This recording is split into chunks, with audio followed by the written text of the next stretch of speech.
But the time is now 1:30. We'll go ahead and call this Facilities Planning Committee meeting to order. We have first on the agenda, item for discussion, 5-year plan, Dr. Evans. Well, that's interesting. Well, I invited, well, first of all, I sent you guys some information. I hope you received it from the last time in regards to kind of what we had compiled in 2019. And I talked to Kevin Gresher this morning from DLR, and I hope he didn't go to the wrong spot. But he is supposed to be here. He's from DLR. He was just going to pretty much kind of give you a brief overview of what kind of information that we had. I know that through the Vision Forward process, they talked a lot about doing another demographic study or recommending that we do another one. And that's something that's not of interest to me. I think we have the information that we need to move forward. And so what he was going to do was kind of talk to you about how he can tweak it to reset it, to kind of put it back in a beginning spot for you guys. Hopefully he'll show up here in just a minute. So as soon as he does, I will turn over the floor to him. But that's really all I have in regards to that. Do you want me to check to see if he's? Yeah, why don't you have Cassie call him? That's kind of bizarre because he sent me an email like at 11:30, and I'm pretty sure that I even put that new address in.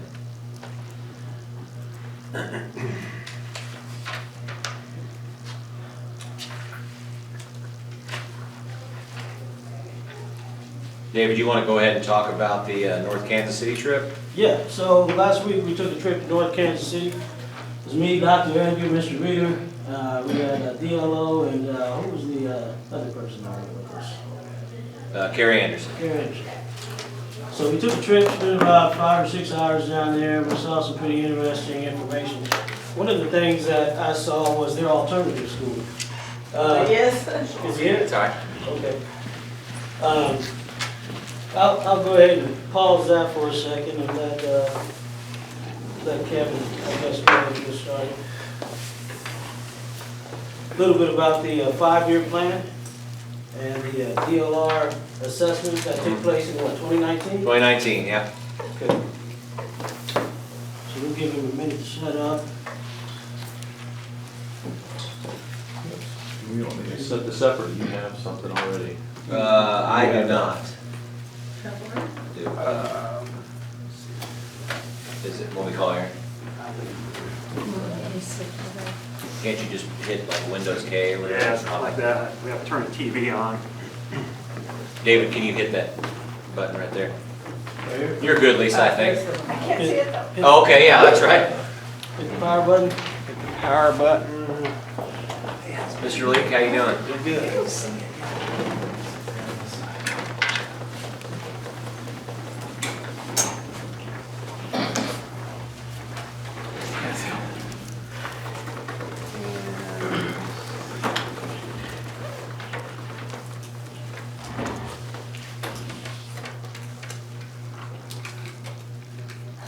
Sometimes these changes are hard to drive. Yeah. They are made.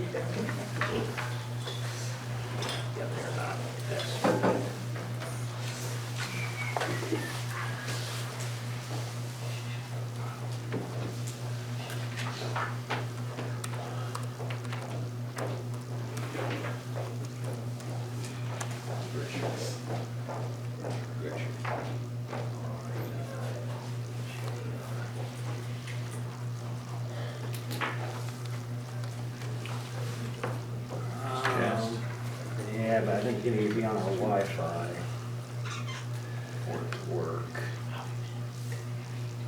Go back to it. See, pull up like page 1. I'd rather be. And again, this is Kevin Gresham from DLR. And What's DLR?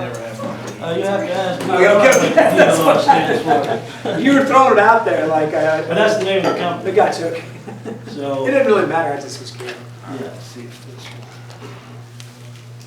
He was with us on the North Kansas City trip too, Yeah, correct. because they did the facility. Yep.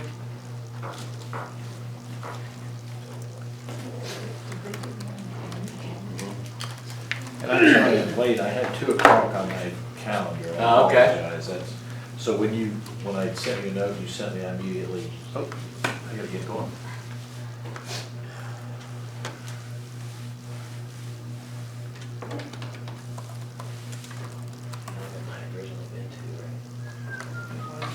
Does everyone know each other? Should we do a reintroduction real quick? Yeah, let's do that. I mean, Might as well. yeah, I think we did it last time, but I could use a refresher. Yep, I'm Dave Foster, President of the St. Joe School District Board of Education. I'm Kenitha Weedmeyer. If you can remember my first name, congratulations, not many people can. I'm Josh Bryan. I'm Chad Hickman with Second Harvest Food Bank. Kenneth Reader with the school board. Gabe Edgar, Superintendent of Schools. John Baker, Board Secretary. Robert Seeger, Assistant Superintendent, Business Operations.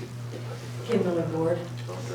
Jeff Leake, teacher Go bring Lafayette, my laptop. 3 children in the district. Whitney Landing, Community Action Partnership, and I have a 5th grader in the school district. I'm Lisa Forsey, and I'm Lisa. I'm Dave Hind. I work with Heritage Investments, and I was on the Vision Forward team, and my kids are already graduated, so. Kyle Pilko, I just have one junior left in the district. Awesome. And then we have a member in the corner who wants to remain nameless. I'm not a member, I'm just observing. Leslie Lott Speech, work part-time for the district and have 2 kids in the district currently. Awesome. Where's the technical guy? He just went to get his computer, so I'll just download this to USB and you can put it on that, because my computer won't connect to your Oh, gotcha. network. And I apologize again.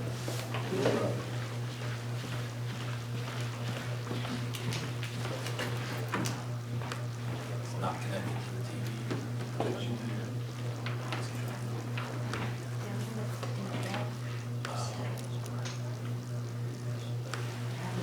It's easier, you just roll.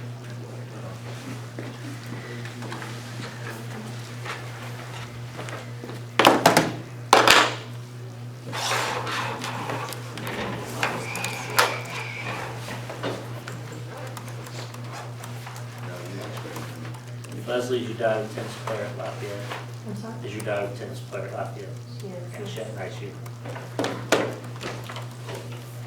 yes, we've had a fun couple of weeks.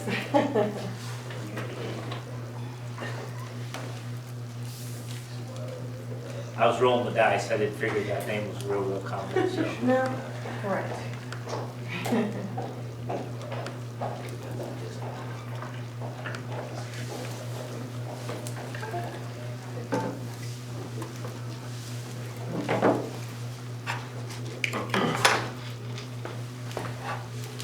I'll touch on one thing before we get started.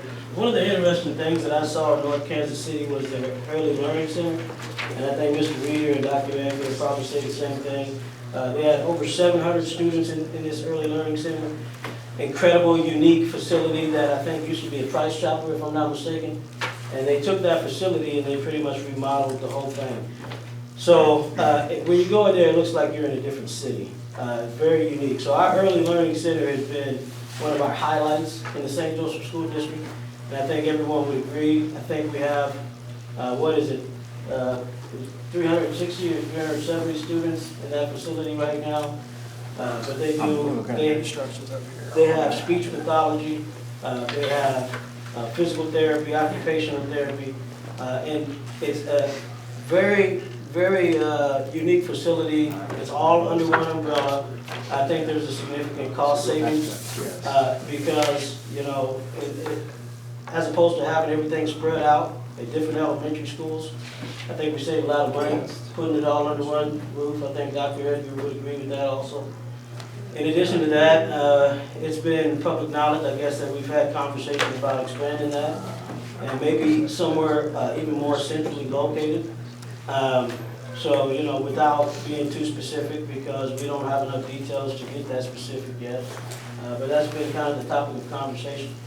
And, you know, I'm sure Steve can elaborate on that a little bit more because he knows a whole lot more about the North Kansas City School District. But I'd like for us to keep that in mind as we move forward because that seems to be one of the things that we'll be moving toward, one of the areas that we'll want to increase. The other thing that I think is also public knowledge, and it's been a hot topic of conversation, has been middle schools. So we have 2 middle schools that are 6th, 7th, and 8th. We have 2 middle schools that are 7th and 8th.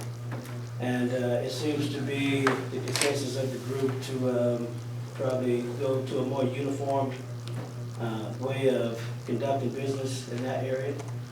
So with that being said, as we move forward, maybe these are a couple of things that we'd like to keep in mind. If you want to interject at any time, would you agree with the middle school and early learning center being a... Yeah, absolutely. And one thing that I would say is, and Whitney goes to a lot of these meetings with me, and we hear the same story every single time. And it all ties back to early learning. It all ties back to child care. And to be honest with you, it's not a secret. We have academic problems in St. Joseph School District. We have discipline problems in St. Joseph School District. And the younger you can fix those issues, the better off you're going to be. And so I really think that our core value focus really needs to be on early learning. We have to fix something now. We have to quit talking about it, and we need to fix it now. And I think that's a place for us to start. Our kids aren't ready to go to school. They aren't ready to go to school because we can't offer them what is needed. So if you fix a discipline strategy as a 3-year-old, it's a learned behavior until you're 18, right? If we're just trying to just randomly be reactive and fix discipline problems at 9th grade or 7th grade or whatever, you're never going to fix the core problem, in my opinion. So, I really do think that definitely needs to be a focus. I was gonna add that I know the centrally located is a big, there's a lot of benefits to it, and as moving forward, I don't know if it would be also to have like, I don't think having it spread out is the best way, but maybe 2 locations. Logistically, it is an issue for our parents in the district, and I remember as a parent, we took advantage of the early childhood programs with my oldest 2, but we logistically could not get my 3rd when they moved it from like Webster to, I think it was Neely at the time. We just couldn't make it and get to our schedule. So I know from the education end, the 1 is good, but we also, I think, want to keep track of what's going to be usable for the community, because we don't want a situation where it's there and that they're just not going to use it. So. I think Kevin's ready, if I'm not mistaken. Absolutely. Okay. Sorry, I'm holding everything up. Well, this is a presentation that we gave to the school board in the fall of 2019. It wasn't at the time. It was kind of the wrap up of everything that we had done. So I was just going to I talked to Dr. Egger, and I'm just going to kind of give you a sense of all the things that we did during that period of time. Some of you might have been involved. Some of you might have gone to some of the community meetings that we had during that time. May have also been on a community committee that we had.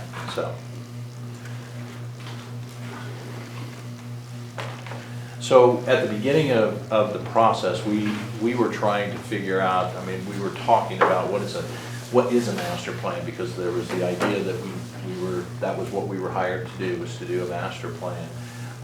And so these were just some of those commentary. That was commentary from what the expectation was of the community groups. We had one community group that was about 30 industry partners, community members, parents, if I remember. And then we had another group that was administrators and educators. And so we went through the process of trying to identify what were the things that they would want to see out of a master plan. And so these are just some of those. The larger The larger quotes are typically multiple people had said that during the process that we were going through. We were using an audience response system at some times, and other times just a conversation around the room. So, again, so there was a lot of things in here that I don't know had been talked about before, because I know there was a lot of conversation about what does the future look like. You know, we do know that we're not growing. What does that mean to us? Those kind of things.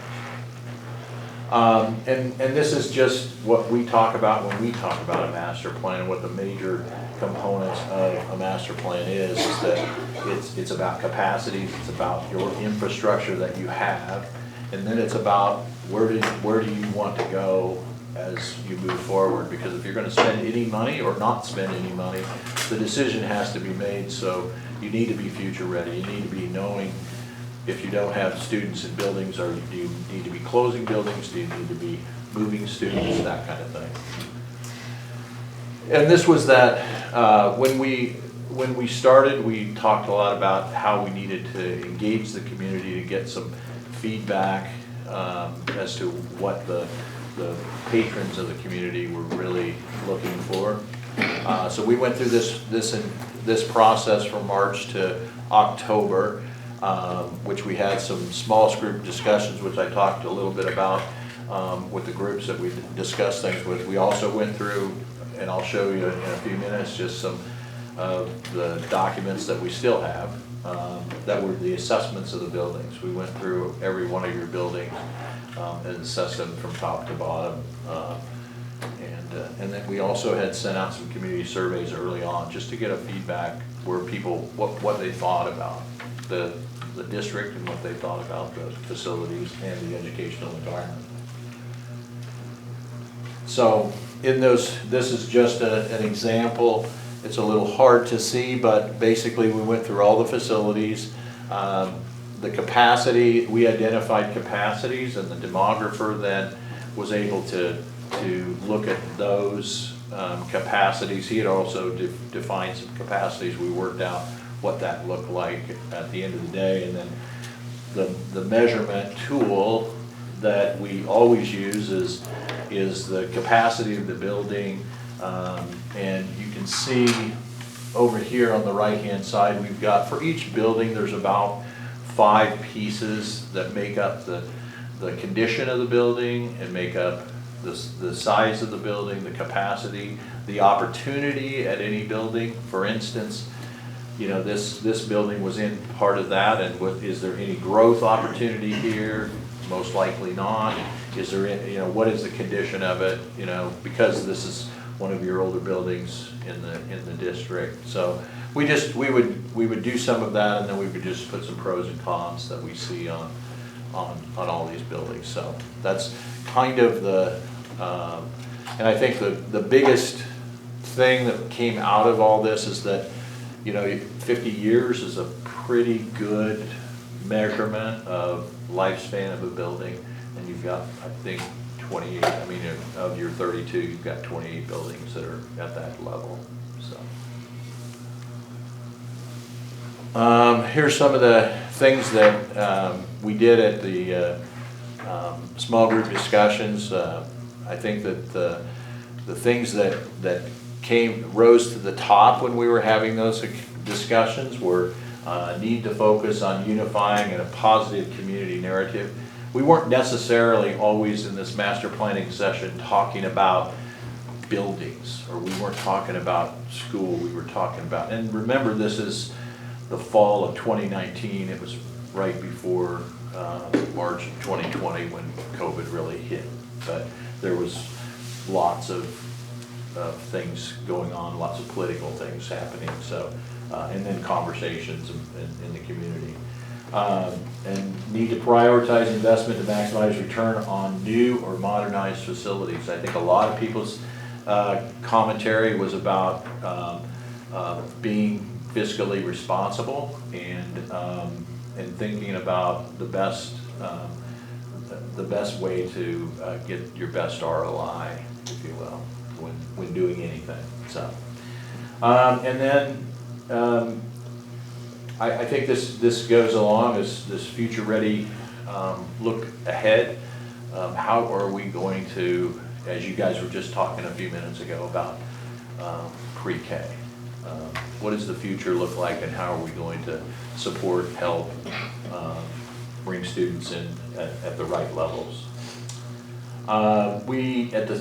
This was in the spring and the summer, we did some surveys of just the community, just asking where everything, what they were thinking of the school district and the educational environment.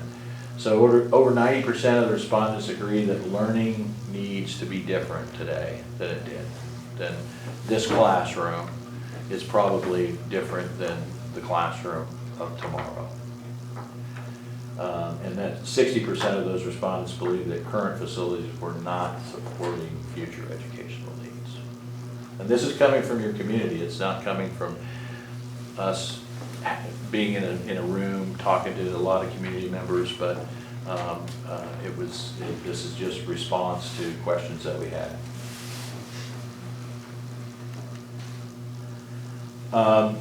From that information, from all of the information that we put together for the assessments, both on the educational side as well as the physical side, we created, I think, somewhere between 11 and 12 scenarios based on the conditions of the buildings. So we took physical conditions into consideration. We took the educational environments into consideration, the opportunity for growth at any of those sites, and then also looked at, again, using typically we have a 4-point measurement system on the facility's physical condition, and for those buildings that were below 2, which we had a lot of those buildings, but anything that was down in the 1.6 or whatever, we certainly were looking at the.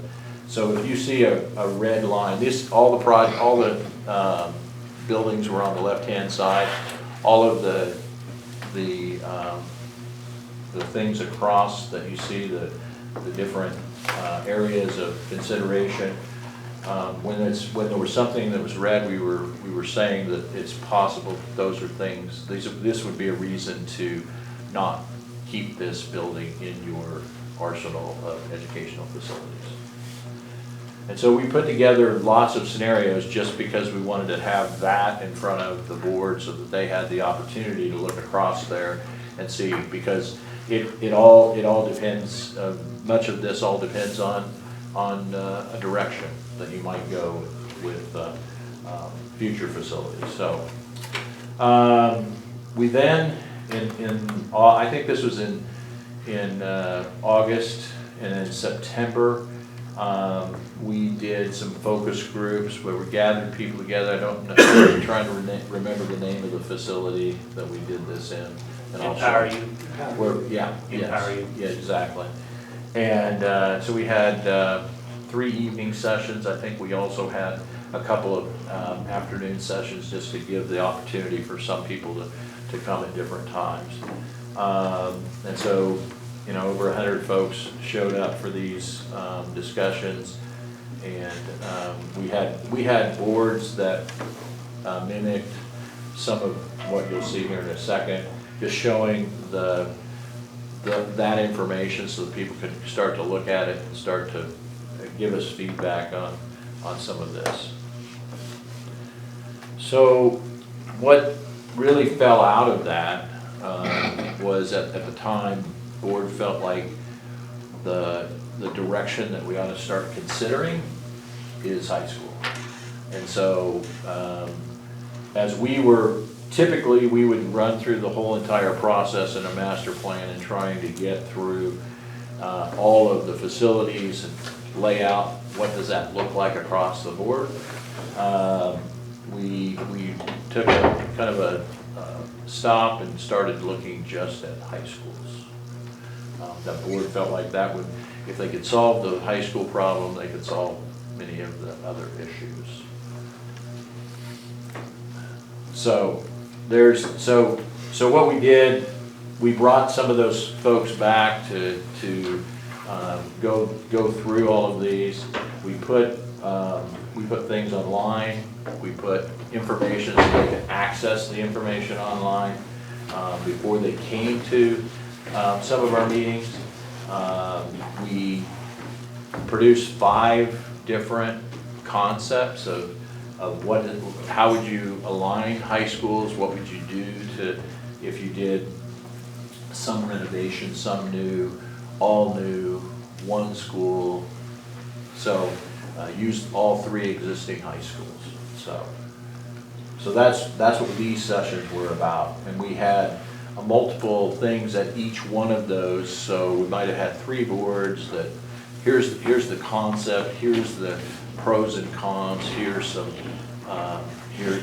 of the assets that to do that. So folks were walking around looking at each one of these, and then we actually asked them to take a look at those and then dot poll. Give us a sense of which one of these ideas is where you would like to go. So this is some of the boards that we use to just identify those. You can see down on the right-hand side is pros and cons, and we had some imagery of some of the high schools that we've done recently, comparing, showing them. So what you're looking at there, we were trying to make this as simple as possible so that it wasn't really confusing, because some of these things, the options, make it kind of confusing. So we try to make it fairly simple. We tried to say we had 3 phases because of just looking at the amount of work that you need for your community is pretty daunting, depending on where you head with anything that you do. And so we broke it up into 3 phases, thinking if you want to take on 2 phases at this time, or you want to take on all phases, or just 1 phase. So one of the things was do a new high school, just 1 high school. You would probably be close to the largest high school in the state. Joplin's about 2,800. I think there's some schools on the St. Louis side that are pretty close to that too. But it was saying, okay, you build a new high school in phase 1. If you look down at the bottom, that's the timeline that it takes to build a 3,000 student high school. So that's probably a year of design time and another 2 years of construction time. And we had some options on some savings and what to do with the existing high schools. So what do you do with the existing high schools? So the red is at that point in time when the new high school comes on board, the other high schools are no longer in service. And then these are just, again, just more options of that. So red is when they're out of service. The gold is where they're in service, and that was saying 2 new high schools. Then there was the option of what if we keep Central and we build a new high school? Options there and where things would be. The others, another option was 3 renovations. Renovate your existing high schools as they are. And the next one was maybe a 9th grade center in a 10-12 facility. Those were new. And then putting some bigger programs at Hilliard. So that was so those were kind of those things that we put out there for conversation. Again, the board was feeling strongly that we needed to solve the high school problem, so they had us focus directly on the high school. These were some questions that we put out to the community. Using those, the format of what you just saw, we put this out to the community and asked them, and we also had everybody coming to the sessions that we had, and we had them, we had a computer there that they could fill out either a paper one or they could use a computer to fill it out online. And then we also sent that out to the community. Do any of you remember filling any of these out? Okay, good. Is rank one the top choice? What's that? Is rank one the top? And rank No, five? in these conditions, just the 5 options are the colors, and so it's really not a rank. It was just the colors. The colors were the 5 options. So 1, 2, 3, 4, 5. There was actually we did have, sorry, let me walk this back. So we did have them rank every one of them. And so where they ended up along the way, so the most people ranked concept B the highest, Which was 2 high schools? which was 2 high schools, 2 new 3 high out, schools. 2 new. What's that? Yeah, 3 out. The 3 that we currently have would be out and then 2 new. Right, yeah. What was that? So all 3 current high schools would be no longer used, and we would build 2 new high schools. And I think one of the things that was probably a little bit of a difficult thing here too is at the time, the district was talking about 6, 7, 8, going to a middle school model that had 6, 7, 8. And we really cut everything off, and in Kate, and I'll show in a minute again, where we showed that in phase 1, this, and phase 2, you need to make the decisions about what you're gonna do with the other buildings. You can't just build high schools and then, like you just said, if you did it that way and you cut it off and you said, okay, we're gonna do 2 new high schools and then we're gonna leave those high schools alone. Well, there was conversation during this time, would you really do that? Would you, or could you make the potential of some of those other 3 buildings being something else, you know, middle schools potentially. So, What was concept D? concept D Renovate the 3 high schools. is renovate the 3 high schools. And there was no option that left Benton and Lafayette as high schools, other than the 3. This one, I think all of them. yeah, I think the only one was if you renovate all the high schools, that was the only one.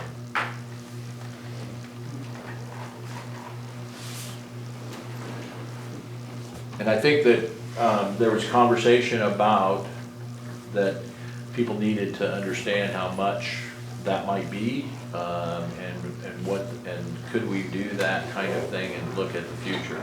So that was part of the reason why this was I think almost one that people did talk a little bit about more so. But you can see that if you look at that, it's also the 5th rank of all of them. And then the online surveys, this was meeting surveys here, and the online surveys were a little bit more a concept B, a concept D, close proximity to each other.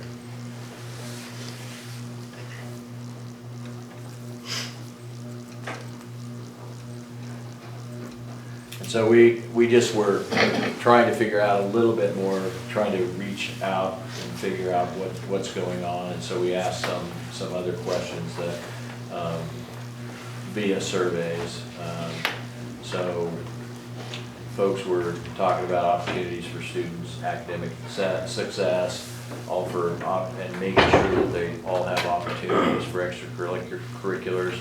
One of those things, when people started talking about a 3,000 student high school, they just said how many opportunities are how many kids are gonna have an opportunity for the extracurriculars that they would if they were at a little bit smaller high school.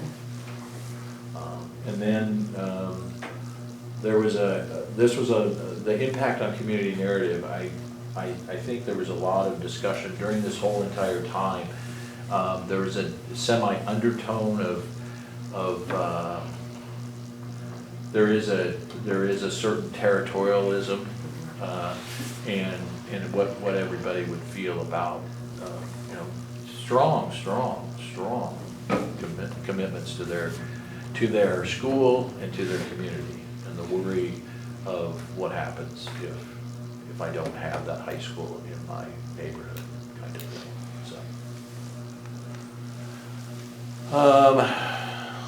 So we went, I think these were some of those takeaways from some of the information, and then we started putting dollar values down here, and these are 2019 dollar values now if you're looking at these things. And just again, takeaways from some of those conversations about 2 high schools, what does that do to boundaries and where would they be? And how does that work with everything else we have going on? Transportation was another big conversation, and no matter what it was, whether it was any of these, there was a transportation conversation. So that question here, we have Benton and Lafayette here, so what happens with Benton and Lafayette if Central is used? And the narrative that sends to the community.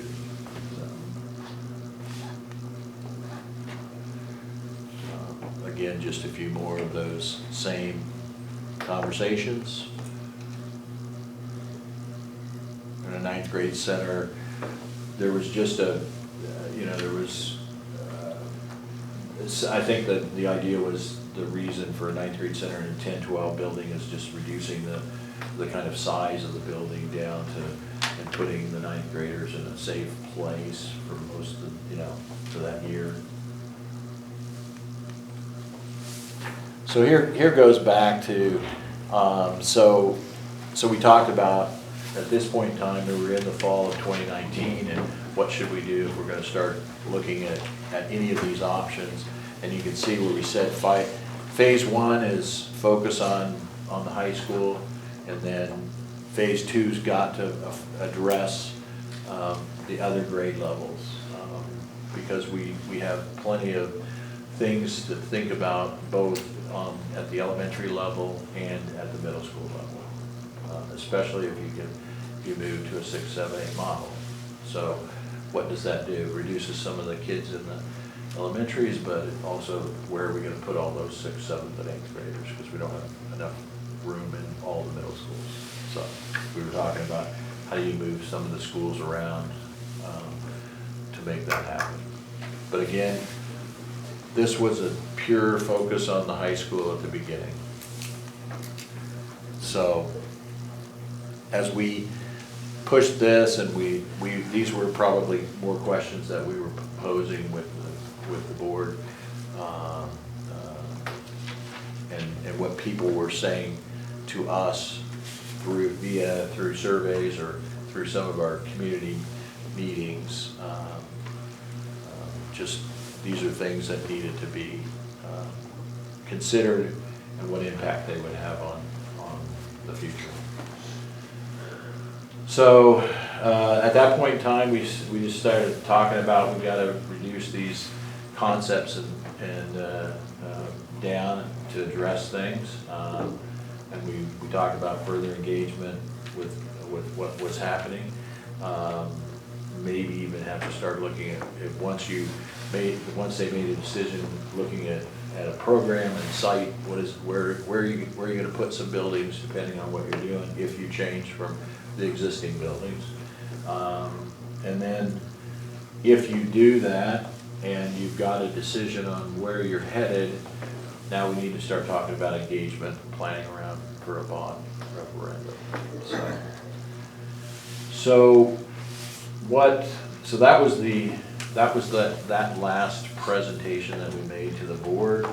And then, kind of like all of us, there was about 2 years of blankness in our brains about what happened to us all. But I think there was a period of time when the focus was not as much on this, but it was on this. And then then there was the American Family opportunity that came up, and that sort of started to generate with the board the concept of moving forward. And so we did a short version of planning and engagement with the community, and then we all know the results. But so that kind of brings us through the process and where we are, I guess, at the end of that. So high schools, 190 million is what you had estimated for 2 new schools. How does that compare to 2022? What we're seeing right now is that construction costs are anywhere between 28 and 30%.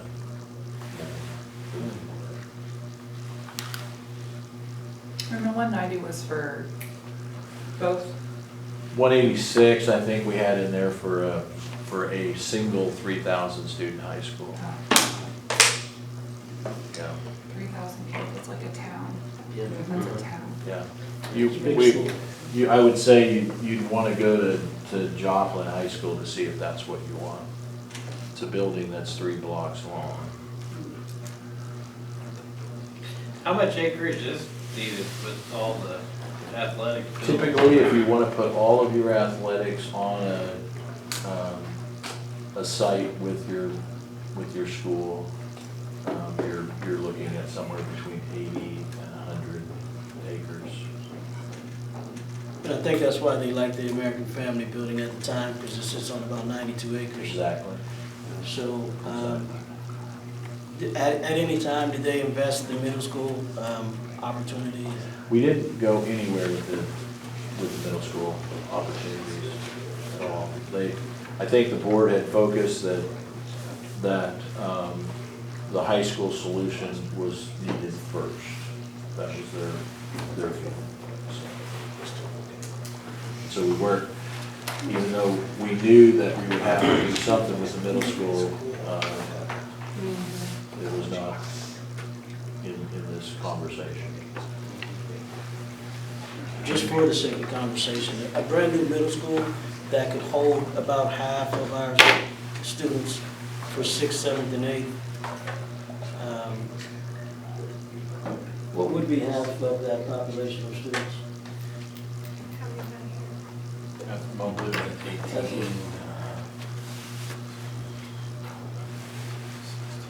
I think. About 13, 14. 1,400? Yeah, I was even thinking 12, but I don't remember the numbers off the top of my head. That's a lot of kids that age. I'll tell you, Yeah. we just finished the middle school for 1,200 in Lee Summit. And this is, and it been before all of the kind of craziness happened, and it was 62 million. So last time, you guys just got through, and I understand what you're saying with COVID hit and all that. So Yeah. you just had gotten through the kind of assessment of the high schools. So nothing's been done with middle schools or even elementary schools. We've assessed all the buildings. Oh, okay. So Okay. all the buildings have been assessed, and we started looking at, we have some alternatives that were part of that 10 or 12 that we did, that we said, what if you did this? Because we were also looking at, and we were putting general dollars on things because we knew where the district was with their assessed valuation and where, and what you could actually potentially do. So we were thinking, giving you a lot of alternatives. And so we have things like that, what we did, we took into consideration middle schools. You just didn't go through the entire like involvement process that you went through at Empower U with everyone? Exactly, Okay. exactly. The stuff that we did at Empower U was just focused solely on high schools. And you guys you did the demographic report as well? We didn't No? do the Separate? demographics, that was done by Preston Smith. Okay. So, but we worked with those guys a lot to just, and I know Preston put together multiple ways of boundary relocations and things like that. And I'll be honest with you, from a demographic standpoint, I don't know that our demographics has changed a whole lot since 2019. We know where the movement's at, we know where the shift's at, we know where kids are leaving, where kids are going. So, I don't think it's probably necessary to do that again. I mean, we'll use the information, but I don't necessarily think that it has to be something that needs to be updated this time. It looked pretty similar to what we work off at CAP, and the changes that you saw, they're not abrupt, like they're pretty accurate. And keep in mind, the two new high schools, we really, how long would it be before we had a bonding capacity to pay for something like that? It depends on what the dollar amount is. You know, one thing that I would speak to is that, the options that you're gonna have to choose from are whether you wanna ask the public for a tax increase or you're not gonna ask the public for a tax increase. If you don't ask the public for a tax increase, you have about $75 million worth of no tax increase bonding capacity that you can use. What can you do with $75 million? Obviously, you can't build a high school for $75 million. But you could probably build a middle school, you could address the early learning issues. If you wanted to go back and ask for a tax increase, then, high schools could become to the discussion. The bonding capacity, David, to your question, was $141 million in 2019 when we first started this discussion. The bonding capacity is going to be closer to $180 million whenever you get to the point to running something. So is $180 million enough to build 2 high schools? I don't know. I can't answer that question. I doubt it. Could we look at, and we've talked about this a little bit, but just, creative funding, with, I don't know, and I know the sales tax thing, who knows, but probably not, but the idea of like a earnings tax for a certain amount of time, I just kind of think sometimes we have people that work here, live other places, well, if they're working here, they should be taxed. And that's one thing that's very popular in St. Joseph, obviously, is sales tax. I mean, that seems to be the easiest thing to pass in St. Joseph for whatever reason. Now, I will tell you this, and you and I have had this discussion, I would say this to everybody, is that there's no school districts in the state of Missouri that have ever used a sales tax initiative for their schools, but it is a possibility. And what has to happen, though, the school district has to be tied to the entity that receives the sales tax, and so it would have to be a partnership with the city of St. Joseph, and then the city would in turn give that tax to us for the schools. And so there's a lot of legalities behind it, and I've had these discussions with LJ Hart, and so I'm not going to say that it can't be done, but it definitely would be something that would put us on the map because it's never been done in the state of Missouri before. But a lot of sales tax in other states is tied to their school systems. I mean, you go right across the border, you look at the schools in Kansas, it's all driven by property tax. I mean, so it's specific taxes that are going towards, or sales tax and property tax. But their property taxes are 5 times, 20 times higher than ours, so that's the. I was big on sales tax. I was the one that's big on sales tax. Yeah. What's that? With sales tax, won't we be at the charter max if this new police department? Yeah, see, so that, So then there's gonna be. Yeah. statutorily we would be. And so, That's why I was talking about like maybe an earnings tax, just to think creatively on that. But again, we have people that live in Savannah and live in Bid-Buck and they work Well- here and they, you know what I mean? And And the I don't sales tax, it's on like 42% of the people are paying it, but they have to change, if this next, you have your hand up, so I can't ignore you. You put it down. I'm coming to you next, Steve. I'm just asking the questions. I don't know the answer. No, I agree. And I'm just like, I would like to exhaust, just kind of creatively how we could maybe do something. I think you get a lot of vocal opposition to that. Just seeing that Kansas City does have an earnings tax, there's a lot of people that fought those hard. Well, I think you could do something that wouldn't be forever, though. I mean, I think you could, Put a sunset on it. put a sunset on it, build our schools. And I think to your point, Move on. I think to a lot of things, People like like, sunsets. you're gonna have to do a lot of different things. Like, it can't just be, okay, we're just gonna use 75 million, we're just gonna use a tap, like, you're gonna, they all need done. You know, like, the elementary schools need attention, the middle schools, so it's gonna have to be a multi-pronged Sure. approach to it. And that's a good point that Whitney makes there, and one thing that we're in better shape today to do that every 4 or 5 years now because we've set ourselves up with prepayments, and so our bonding capacity is totally different than what it was whenever I first got here, and so we are in a good spot. But it's gonna take time, and so what we have to do is prioritize, and one thing that I would say, as the superintendent of schools here, I wanna do something. And I sat in front of my superintendent cabinet the other day and I told them, I said, guys, one thing that I would say to you is that I would rather see you fail and try something than I would see you sit there and not try something. Because we're in a position here in St. Joseph that whether we like it or not, we're at a crossroads, and the school district is a big piece of that. And you know what? So if I fail, I'm gonna get back up and I'm gonna try again.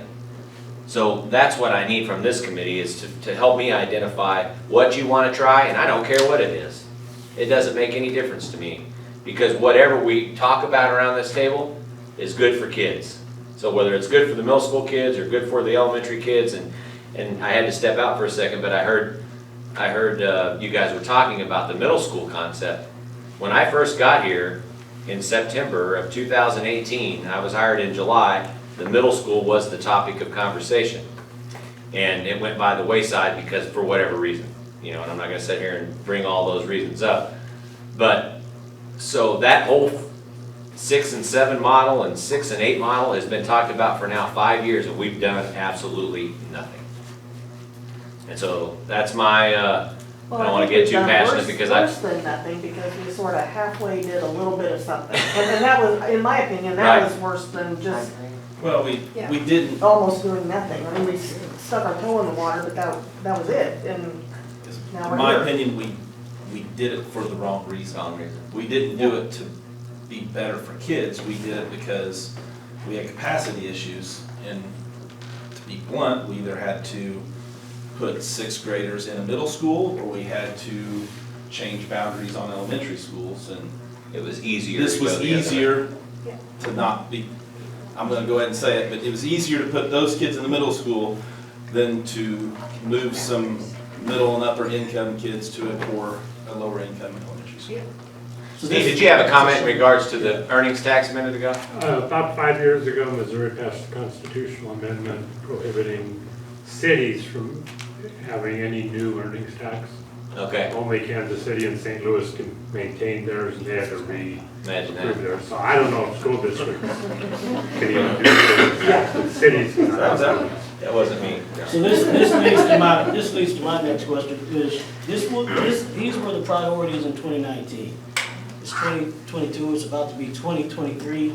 So in my opinion, the big question is, have our priorities changed? Yes, yes. Well, I don't think so. Yeah, I'm not 100% sure I agree, but when you have, I mean, and it's part of it is participation. I mean, we had a total of, what, 300 people?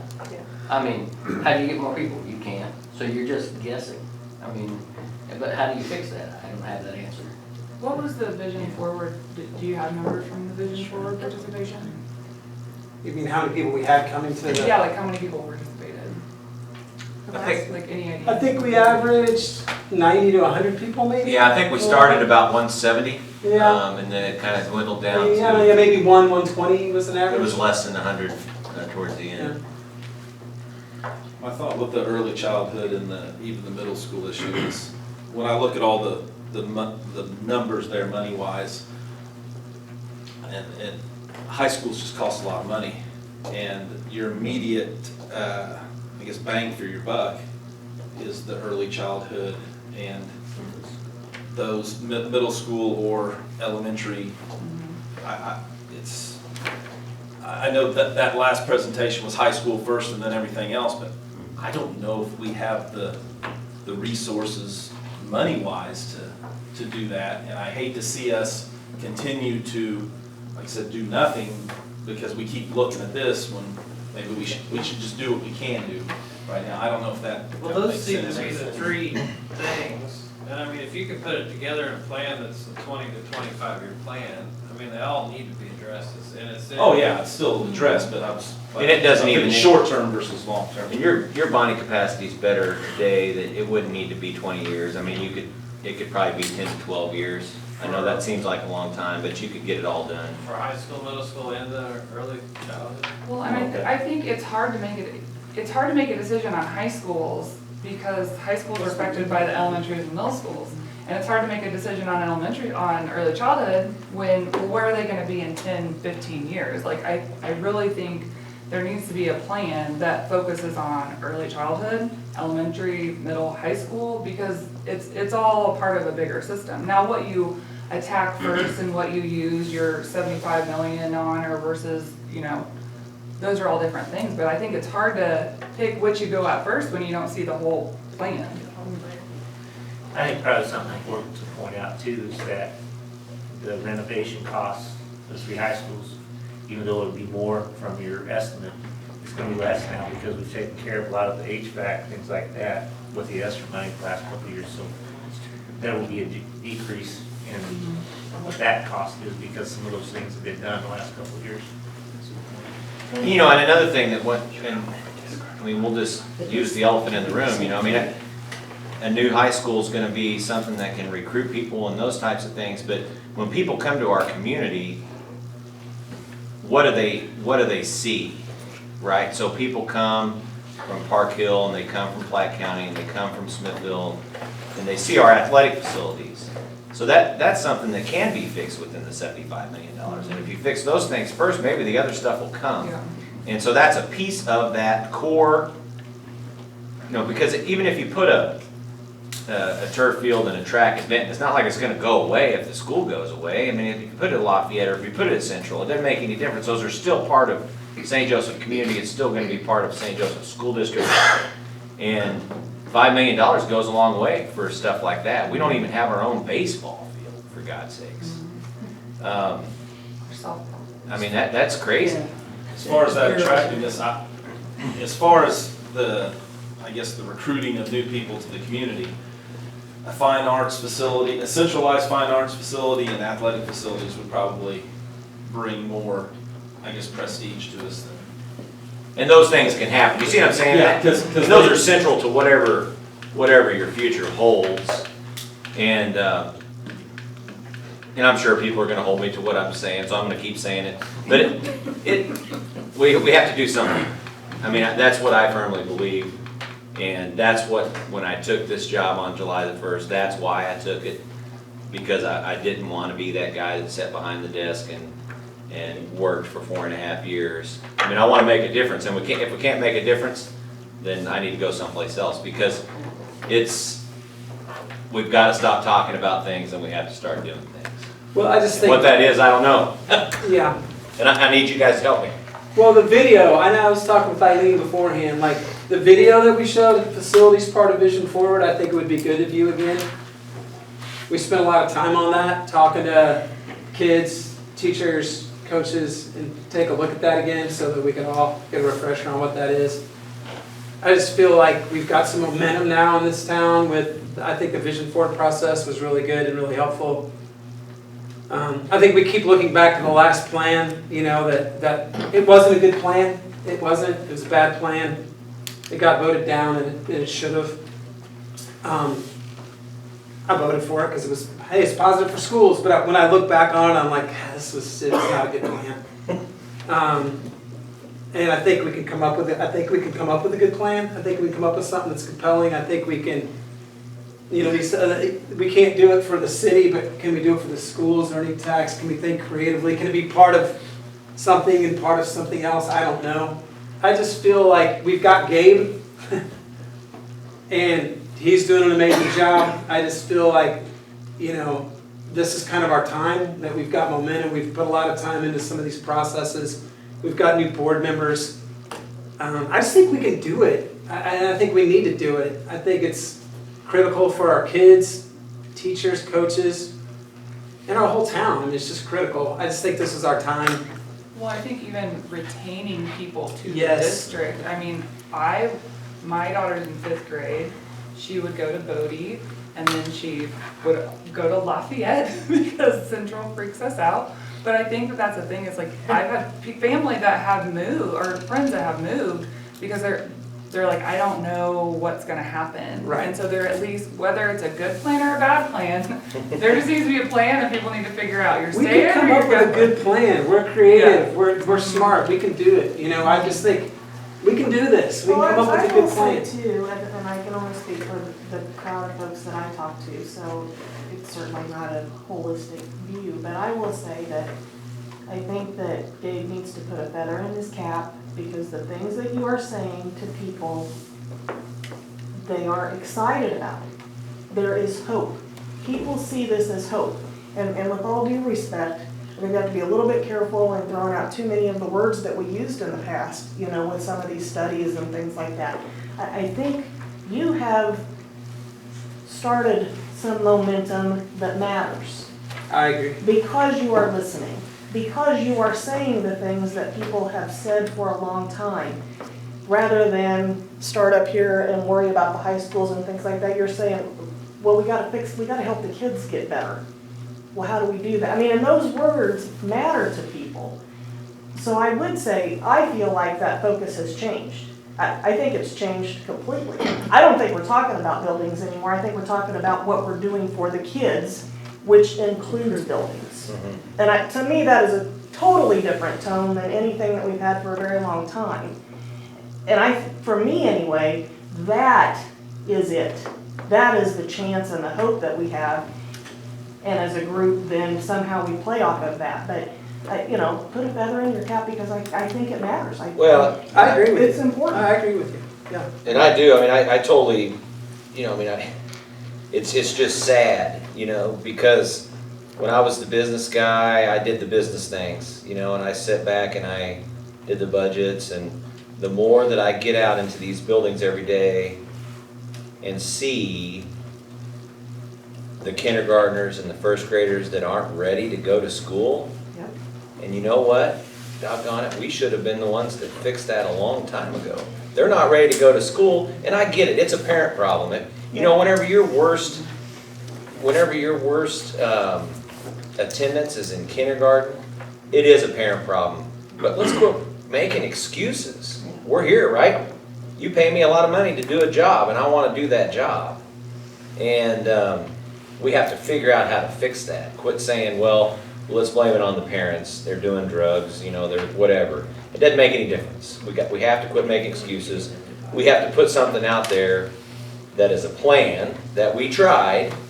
And you know what? If it fails, it fails. Just hearing the words discipline and alternative school is making lots of teachers' hearts happy. Yeah. Yeah, I agree. That is a huge thing, I agree. you know? Well, the girls, they just got back today. They just went to Independence Alternative School, and the one in Raytown.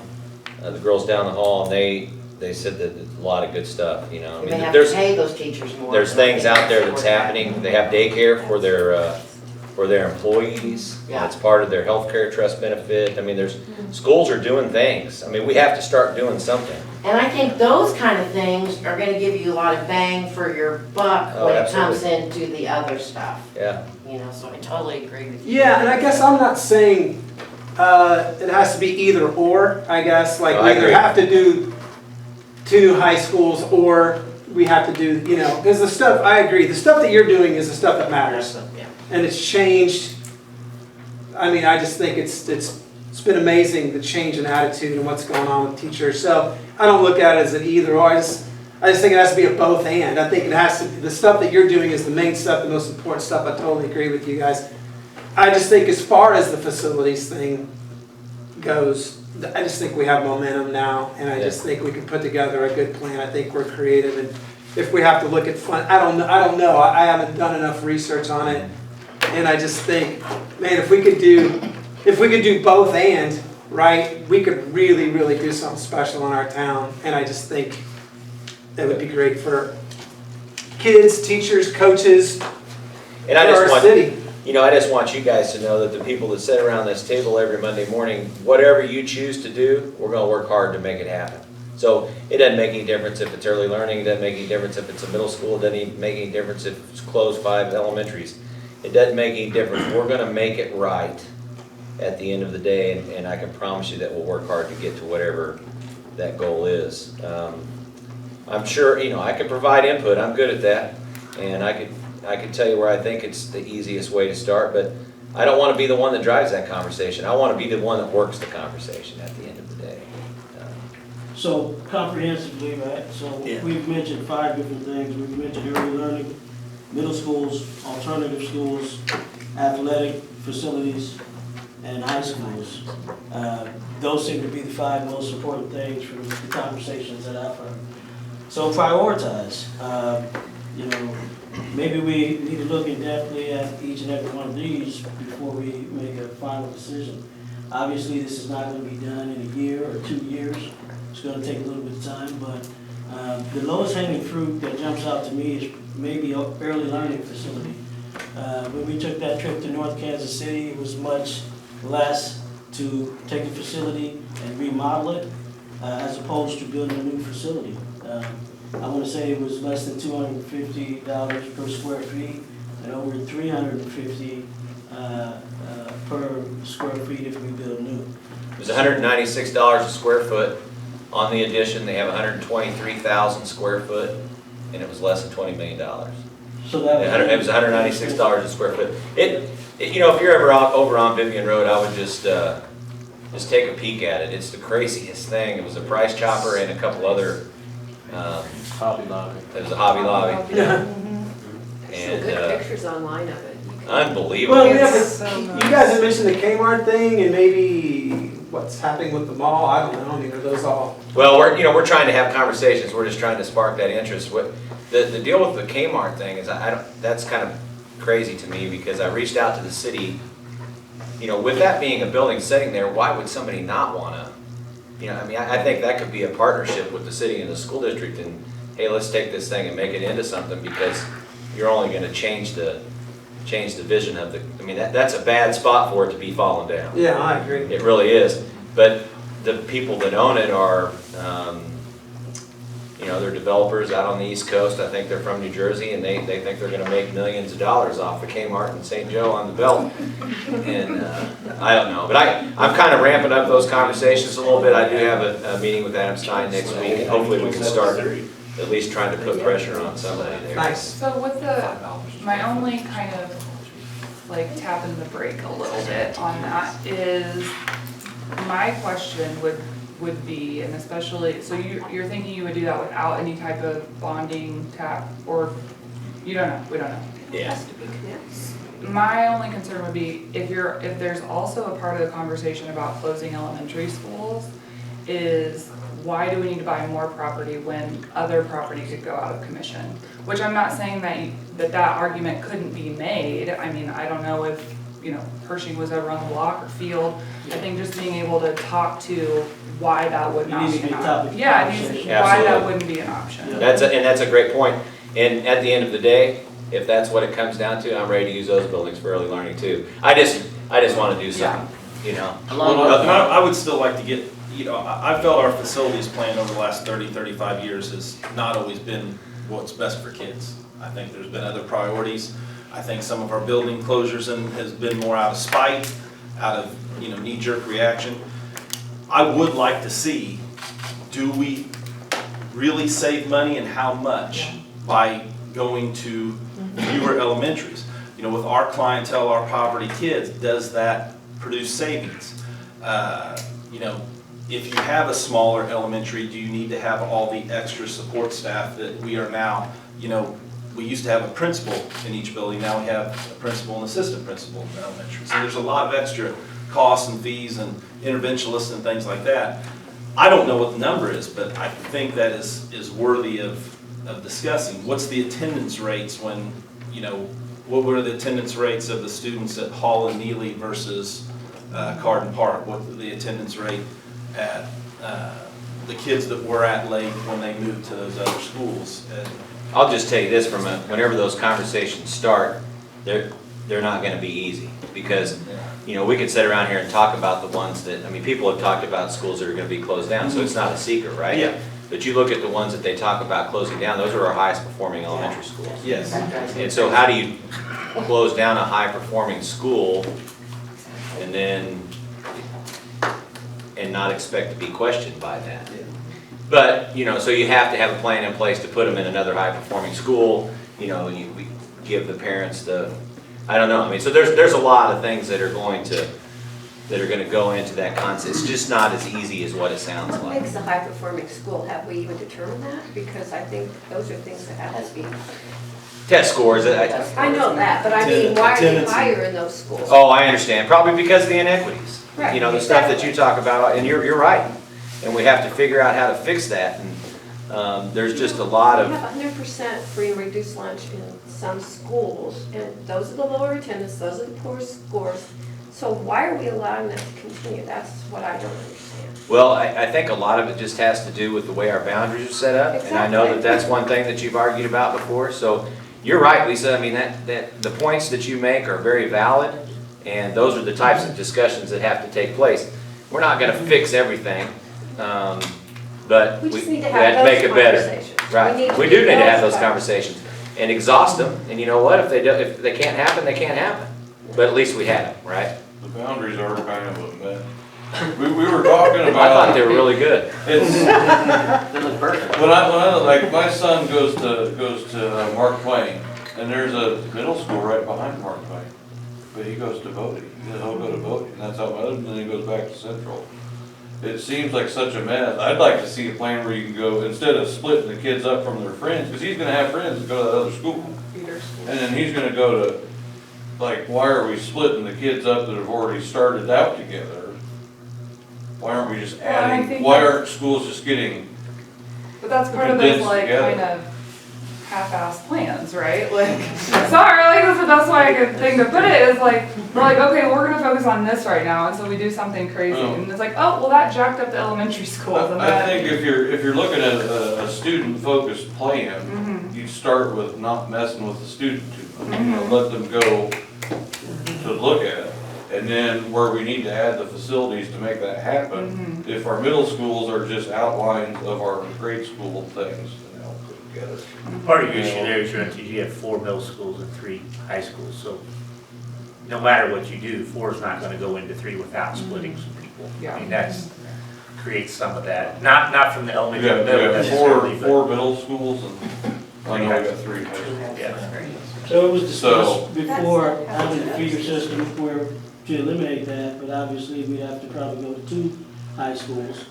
But We have to figure something out, yeah. exactly, but with that conversation, I 100% agree, it needs to be a comprehensive plan, where if we look at this, and then we go to item 6, and then item 5, or whatever, we gotta see how they all work together, because it's a big puzzle, and there's a lot of pieces to it. But how about we do this, pick 2 or 3 of these items, and talk about them every meeting. And if we could hone in on it, pick out all the details, and then once we've covered all of them, have another 1 or 2 meetings on how they all work together. I do like the idea of starting with something we can do. Yeah. To say, we are about coming alongside the kids. So something that we can put out sooner rather than later, Yeah. that will draw the community along with us. that they can be excited about and say, okay, there is change. Change everybody's mindsets about the idea of putting money into the school. Yeah, whether it's the early learning center, the alternative school that we need desperately, so, yeah. The only problem with that is, you know, if we do an early learning center, you're looking at solving the problems we have today 15 years from now. If that's your focus, those kids it's gonna take 15 years for those kids to get through the programs. But I think you have to do But all you have to of start it. somewhere. I'm not saying, I'm just Yeah, saying but- realistically, we have to have that in our head. But on the flip side, those kids are gonna have better Yes, absolutely. stuff to go to school, which will Absolutely. help with discipline Right. and yada, yada, yada. Right, absolutely. But even that short-term, low-hanging fruit, I think, we heard it in the Vision Forward process, that there needs to be a long-term plan that. Absolutely. So even that Sure. needs to be part of a more comprehensive. Yes. Correct. Well, Absolutely, and that's why Kevin's here, and he's probably gonna have that done on Friday, but. No, but I appreciate you being here and listening, because that's, at the end of the day, that's exactly what you need. You know, this is not change of tomorrow, it's systemic change, it's transformational change, it's hard change. But you know what? I mean, if it's about the system is the kids, right? They're our business. And I think as long as you keep that the focus, it doesn't make any difference what direction you go, as long as you choose the direction. And you gotta stick to the direction. And you talked about the plan the last time. When you get derailed, whether it's politically or whatever, people are gonna throw you off the track. You have to believe in what plan you put out there. And you have to live by that plan, and don't pay a lot of attention to the noise, you know? There's gonna be noise no matter what you do. I do have a quick question. What, from this committee's standpoint, what's the time frame? What's the lifespan of this committee as it sits? Like, what's our goal? Facilities is an ongoing committee. Sure. It's a board appointed Okay. committee, and it's ongoing, so. So it's basically just indefinite, okay. Right now, we just happen to be talking about a 5-year comprehensive Sure. plan. Okay, I was just curious, I wasn't sure exactly. Once we're done with that, we'll be talking about something Right, else. right. So is it possible, I'm just throwing this out too, and I don't even know, but like I think about the early learning center.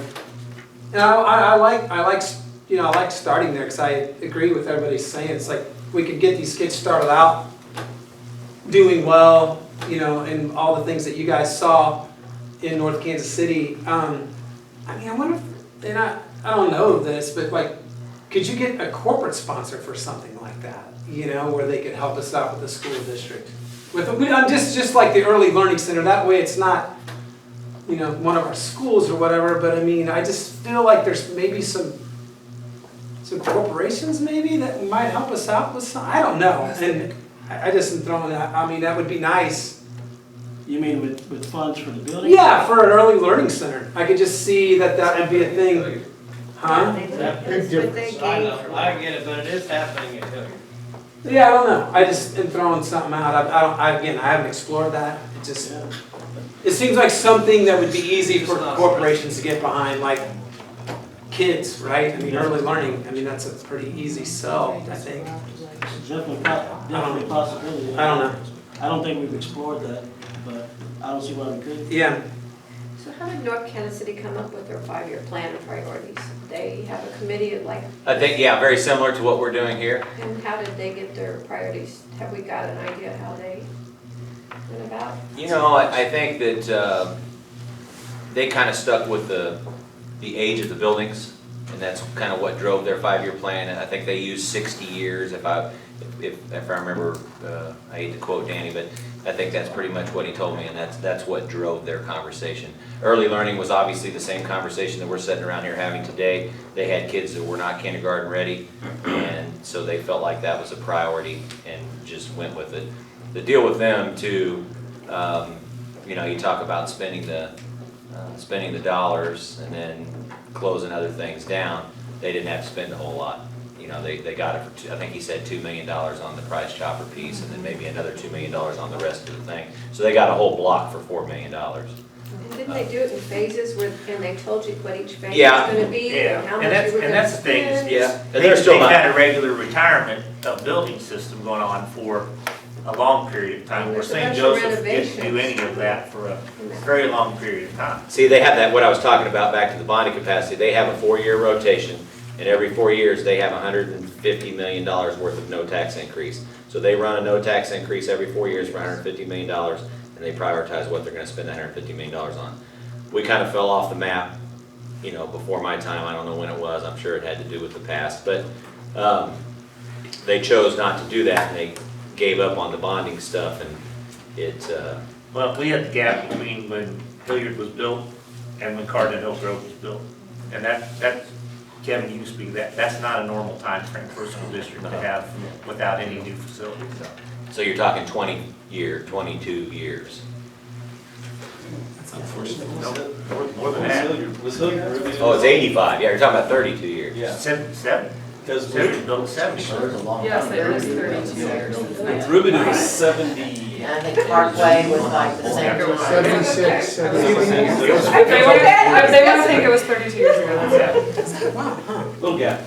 Yeah, and so, I mean, that's, you know, we're trying to, Well, you keep, or catch up. yeah, trying to catch up a little on that. That's always. So do you guys, did I cover everything? We have early learning, middle schools, alternative schools, athletic facilities, high schools, closing elementary to boundaries. You got 7 days. What about renovating and keeping the buildings up to par? Where do we put that in? And that was in. That's, can we get the assessments? Is that possible? Can we see the building assessments? Yeah, Yep. yeah, we've got it all, yeah. It's Okay. electronic if you wanted to Sure. do it that way. I don't. Yeah, I'll just have Donna send it to everybody. Okay, I'll thank you. add renovations on there. Well, and I think the other thing that we should all remember is that we were a really high-performing school district in these very same buildings not that long ago. So, you know, new buildings, old buildings, like, it doesn't entirely matter, except for when they start crumbling down around the kids, or we start shoving more kids in together, like. And when we say renovate, you said the lifespan on a building is 50 years or something? That's typically, you say. Typically what you look at. It's built to be a 50-year building, yeah. So if you're looking at a new building versus renovating a building, do you keep that, do you go, oh, I renovated one, I got 50 more years? That's a double-edged sword, and it's mainly because what ends up happening is that the minute you take some dollars, you gotta make sure that you're going to stick it out for 50 more years. If you've got a 100-year building, now you're gonna have to renovate that 100-year-old building to that new building so that you can keep it for the next 50 years. So it takes a little bit more to do that. It takes a little bit more, and you can do that, but lipstick can't necessarily always make it that 50-year building.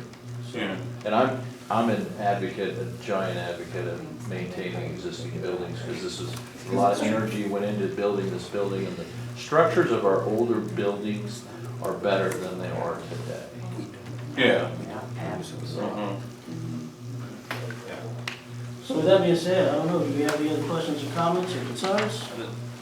You know, one thing just people told me, and I've talked to people about is, and I liked your comment about the old, we did good in the old buildings, but our ultimate is, I just don't feel like we have created a good product lately, and our product is not our students, our product is our environment.